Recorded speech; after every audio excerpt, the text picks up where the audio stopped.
Hey, what's up my makeup people? Welcome back or welcome to my channel. If you are new here, please do not forget to subscribe. And if you are not new here, then welcome back. So today is another segment of Wellness Wednesday. And I guess the main segment is going to be about my DIY brush cleaner. It's just a daily brush cleaner, but I actually have not put on makeup for a little while, at least over a week. So the dirty brushes that I had shown in my previous video, or one of them, I have already cleaned because I assumed I would put on makeup between then and now, and I have not. So I'm gonna do a little, not a tutorial, but just kind of a quick look here with you guys. And then I will show you what I do to clean my brushes and what goes into it. And it's super simple, and I'd like to think it's super affordable, and it's not hard, and it leaves your brushes really nice and soft and ready for the next time, and it cleans them really well. Without further ado, let's get into it. Because it is this time and there's not necessarily a whole lot of places to go and you're always wearing a mask, I thought that just for funsies I would do a crazier lip today, because there was a time when I thought that really colorful, really out there lips were really fun, and they definitely are, but I feel like they are a little harder to wear. You're not gonna go into a business meeting or maybe even a date night necessarily wearing a purple lip or a blue lip or a green lip. So these days with a mask, you can wear whatever color you want, and it's just for your own personal enjoyment. I'm not going anywhere. Unfortunately, I don't have any interviews or anything. We're still on a job hunt, people. If you are also on a job hunt, I feel your pain. It's a struggle. But I have some free time, and I don't know when the next time is that I'll have this much free time, so live in the now. So I'm gonna go in with the Spritz Edit from Viseart. Because we're doing a bolder lip, we're gonna go quite subtle on the eyes. I'm just using my regular little Sephora blending brush. Sorry, it's their crease brush. It was part of their magnetic line. I don't think that they have it anymore, but I have quite a number of brushes from that line, and I have them on a little tray, and I think that this is just a great little brush. We're gonna go in, I think, with this nude tone over here, and we're just gonna pop that all over the eye. I am a little concerned because I'm pretty certain that I am allergic to something in this palette. I find that my eyes usually aren't the happiest. However, that could have been due to a few things. It could have been something in the palette, which I'm hoping it's not, but if my eyes freak out, I'll update y'all. Other thing is, I had tried a different version of my brush cleaner, and it had tea tree oil, and people online do recommend using different essential oils to add a little bit of fragrance if you want. They do recommend tea tree because it is antibacterial.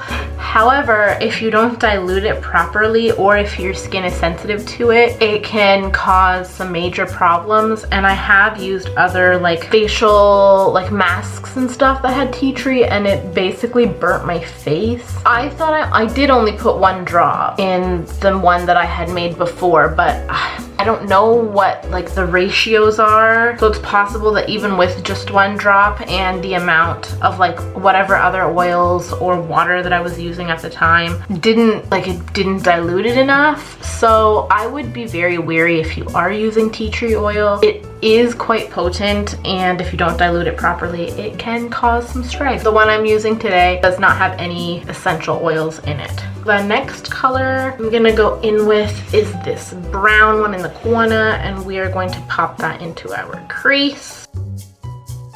You know what? Because we're doing such a crazy lip, we are not going to add anything else to the eyes right now, and we're gonna just wait and see. So I used one brush. It's not super dirty, but don't worry, there will be dirtier brushes to come. So we'll put that aside. We're gonna go ahead and do our lashes now, and we are just going to curl them.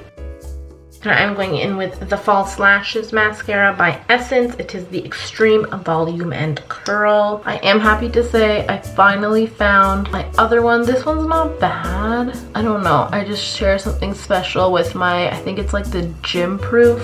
You Better Work. And this I love. I love this mascara so much, but I couldn't find it for the longest time. And then I did. I believe I found it at the Superstore. I couldn't find it at Shoppers. I couldn't find it at Loblaws.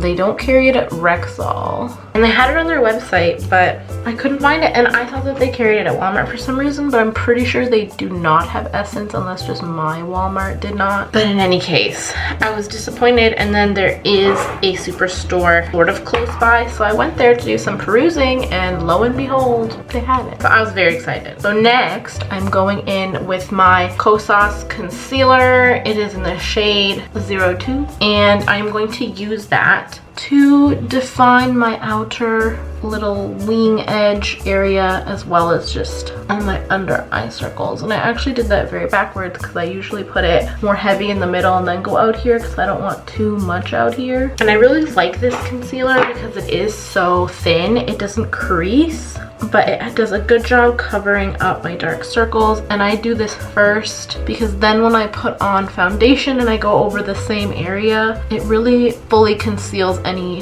dark circles. And I blend it up here so it looks more natural. And because I have that line from my concealer, it helps to do what I think is a more accurate wing as well.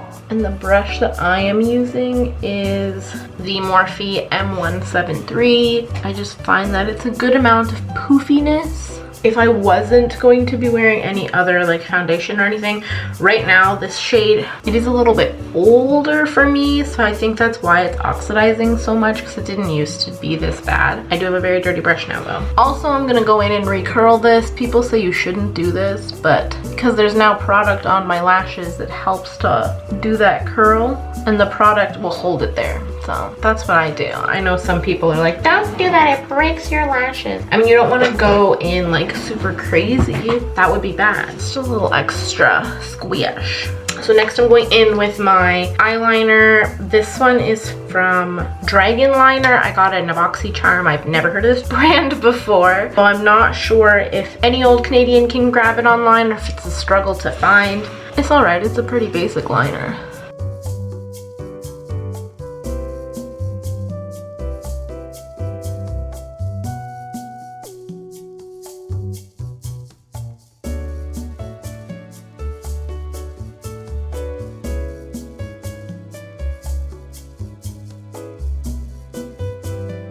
Alright, well that took a turn that I didn't know was coming. This eye, just one of them always likes to sass a little bit, and today it was my left eye. And it got real chunky, it just went out of control. It now looks significantly bigger than the other one. It drives me crazy. And then I got it all over my lid. So then I had to do like a, what's it called? That thing I've never done, that I didn't really want to do ever, but I've done it now. I'm gonna go ahead and blame this eyeliner for my stripe. The tip just seems to be very, I don't know, like it doesn't seem to move around a lot on my fingers, but on my eye, going everywhere. And I'm like, honey, I did not sign up for this fiasco. And like this eye is just like this honkin' wing, and this eye is like nice and delicate. And that's kind of the vibe I was going for. And now it's a mess. So it started off fine, and now we're here. So it's really good.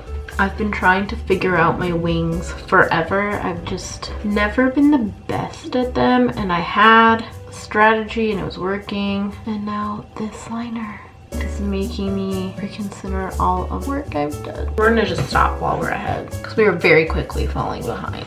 We're stopping. We're stopping right here. Anyways, now that we've done a mess and my eyes look psychotic and I'm upset about it, we're also just gonna brush up my lashes because they are looking just out of place. What's gone down is in the past. That's okay. Because my hands are a mess, I am going to use a little cotton round and some baby oil to clean off my hands real quick, because let me tell you right now,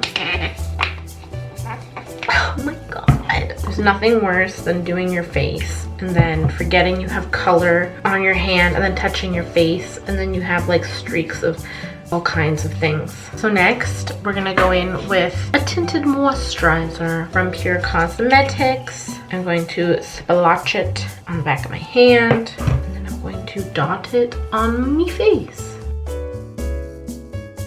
Next we're gonna bronze up our face. We're gonna use some Koopa bronzer, and we're gonna use this festive brush also from Sephora. It is the Pro Demi Fan. Final touch before lips, the Laura Geller Baked Blush and Bright Tropic Hues blusher. Ugh, does anyone else's nose run when they do makeup? Every time. Ugh, so we're just gonna aggressively tap that on there. We're just trying to look alive, people. And I know like beauty videos aren't really what people are watching these days because they're like, you know, I'm not going anywhere. Why do I want to get dolled up? I'm not going anywhere. And yes, I'm doing a video, but sometimes it's just fun to play with makeup. And you know what? That's okay. And like I said, anything that you wanted to try before but you didn't have the time, or you were like, well, I'm gonna be going out and I don't want to look crazy, or what if someone comes over? You know what? During these times, it's not a thing you have to worry about. You know, go ham, try crazy things.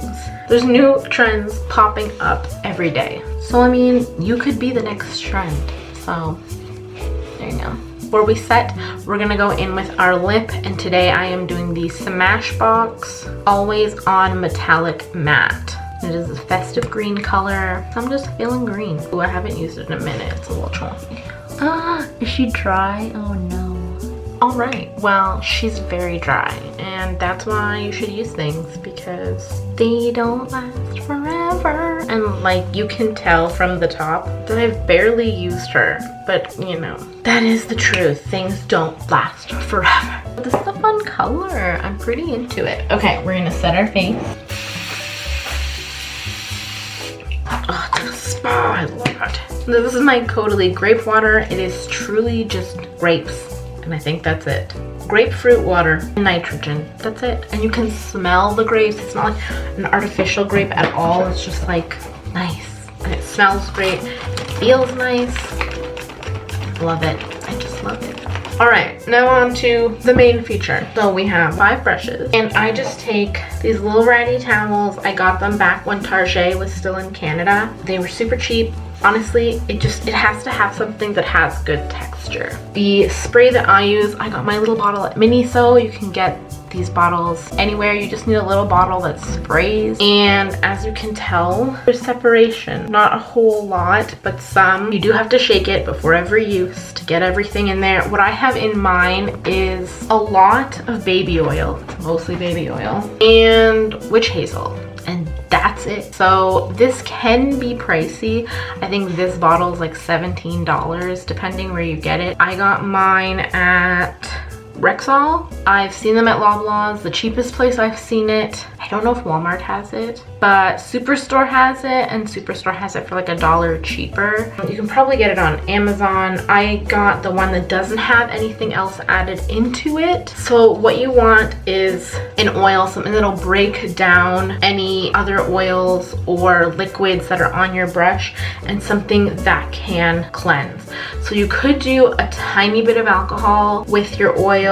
You could do, like I said, tea tree, but make sure it's like, especially for something this small, like the tiniest little snippet, and that's it. I would do a patch test just because if there's any left on your brush, I think that's what was causing my irritation before, was that you could still kind of smell it. So if you can smell it, it's still on your brush. So this is a daily, it's not like, it can be a little bit oily after, but it doesn't look wet, it doesn't have to dry. But if there is anything left over, like witch hazel, it is antibacterial and it will cleanse without like drying out your face, so it's not going to hurt you. Whereas tea tree oil can definitely dry out your skin a lot and cause irritation. And then if you use too much baby oil, then it can just get oily and it'll look clean and it'll feel really slick, but it doesn't necessarily mean that there's no bacteria. So this was my concealer brush. As you can see, it's back to being white. And you just want to spray it on the towel, not on your brush. And you want to go against those fibers. So these fibers are all aligned going up. You want to go against it so it kind of gets into your brush and cleans away any buildup that might be in there. So I do this almost immediately afterwards. It just saves me time. You should still thoroughly wash your brushes. As you can tell, it's back to being white and fluffy. It does not have any concealer left on it. It is a little damp, but as you can see, it's not wet It doesn't smell like anything. It smells a little bit like baby oil, but that's it. You could just use water and alcohol as well. Obviously, you'd have to dilute that quite a bit as well. For something this small, you'd probably do like maybe, I was gonna say a teaspoon, but even a teaspoon might be too much. I wanna say for even regular cleaning solutions, it's like a solution of 1 to 9, like 1 part alcohol to 9 parts water. Do you have to be super vigilant? I don't think so. I mean, obviously you don't want to do like half and half, but fill it up mostly with water and add a drop and shake it. You don't, if you can really smell any product, it's probably too much. They do say that you can do the water, I believe it's water and alcohol, and then use an essential oil to get rid of that smell, but I wouldn't recommend that just because fragrances on your face isn't the safest. I have this daily spray from Sephora, which they change all the time. It's no longer packaged like this, and I don't know if they have one called the daily brush cleaner, but I think this is like $15, but it's one purpose. Whereas with my witch hazel, so my spray is 6.75 fluid ounces or 200 mils, and this is 12 fluid ounces and 355 mils, and you can also use it as a toner. And you don't use just this, like I said, you use baby oil as well. So for the combo it's $20, but you only need a small amount to spray, and you can use both of these products, the baby oil and the witch hazel, for like so many other things as well. So overall it's a better deal, and you know exactly what's in your spray. Whereas with this isododecane ethyl hexyl glycerin, another glycerin, melaleuca, like there's just a lot of stuff. I'm like, I don't know about it. So there is tea tree oil, there's lemon, there's lime oil, there's grapefruit peel, there's just oil. You could probably use just a little squish of lemon in something like this if you did want a fresh scent, but again, it's not necessary. Like, you do this to clean your brushes and to get rid of any germs or bacteria that might be growing on it. I would assume you're not looking to have fragranced makeup brushes, and you, like I said, don't want fragrance on your face because it'll cause breakouts. I mean, could you just use a little bit of water and soap even? Yes, you would just have to be really careful because again, the soap will stay in your brush. This is what works for me, is my little baby oil, mostly baby oil, and then like I'd say it's probably a little more than half baby oil, and then the rest was the witch hazel. And you shake it so that obviously you're not just getting baby oil, you're getting the whole thing, and then you spray it out. And again, this was, I'm working right now on my foundation brush and just rubbing it around against the grains, and it's clean. That's the basic synopsis concoction. You want something that can clean an oil or even a water, and then something that can get rid of bacteria and kind of sanitize your brushes. The thing with water is water will keep them wet. Oil should dry, and it also conditions the bristles. So something like alcohol can dry out the bristles. Again, witch hazel won't do that, but witch hazel is considerably more expensive than rubbing alcohol. So, you know, depending on your budget, depending what you can afford, I think this mix is best in terms of conditioning and cleaning your brushes. But if you're in a pinch and you just want your brushes not to cause breakouts, not to be gross, a little bit of water or oil and the tiniest bit of rubbing alcohol will do. Of course, a thorough brush cleaning, all you need is soap and water, but then you have to make sure that you dry your brushes thoroughly so that the brushes don't all fall out, and dry them with the bristles pointing down. With this, they're not wet, so you can put them back as usual and they're not going to be affected, and it's not going to damage anything. That's it. I have a bunch of these little, you know, rough towels, which are great for this purpose, and you know, you're set. So I hope that you enjoyed this video. I hope that you found this video helpful. If you have any other ideas for our next Wellness Wednesday, leave it in the comments below, and we'll see. I might do a face mask next Wednesday, or I might just take y'all on a walking tour because I'm hoping for many places, much like ourselves, we just got out of a full lockdown, so things are open. As long as you're staying safe, get out there, peruse. Don't spend an excessive time out there, but breaking out of your four walls is important. Going into new environments is important. So that's it for this Wellness Wednesday. I hope you're doing well, and until the next time, okay guys, see ya. Bye.